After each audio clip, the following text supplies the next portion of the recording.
எனக்கு சில கொஸ்டின்லாம் இருக்குது, முடிஞ்ச ஆன்சர் பண்ணுங்க பார்ப்போம். ட்ரை பண்ணுறீங்களா? வணக்கம் பார்ட்னர். எனக்கு சில கொஸ்டின்லாம் இருக்குது, முடிஞ்ச ஆன்சர் பண்ணுங்க பார்ப்போம். ட்ரை பண்ணுறீங்களா? என்ன பார்ட்னர், ஸ்டார்ட் பண்ணலாமா? காலைல இருந்து கஷ்டப்பட்டு வேலை செய்வான், ஒருத்தரும் கண்டுக்க மாட்டான். ஒரு 5 நிமிஷம் ரிலாக்ஸ் ஆகணும்னு கேப் விடுவேன்.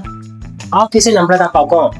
எப்படி மொபைல் நம்ம கிட்ட இருக்கிறப்போ காலே வராது, சார்ஜ் கம்மியாச்சு சார்ஜ் போட போவேன், வந்து பார்த்தா மிஸ் காலா இருக்கும். எப்படி எவ்வளவு தூரம் இருந்தாலும் 5 நிமிஷத்துல வந்துருன்ட்டு போய் சொல்றோமே. எப்படி இன்னைக்கு ரொம்ப பசி எடுக்குதோ அன்னைக்கு லேட்டா சாப்பிடுறோமே. எப்படி லாஸ்ட் அண்ட் ஃபைனல் கொஸ்டின், நல்லா கேளுங்க. லவ்வரே இல்ல, லவ் சாங் கேட்டு ஃபீல் பண்றோம். எப்படி ஒன்னும் பயப்படாதீங்க, கிரெஞ்சி வரவும் கிடையாது.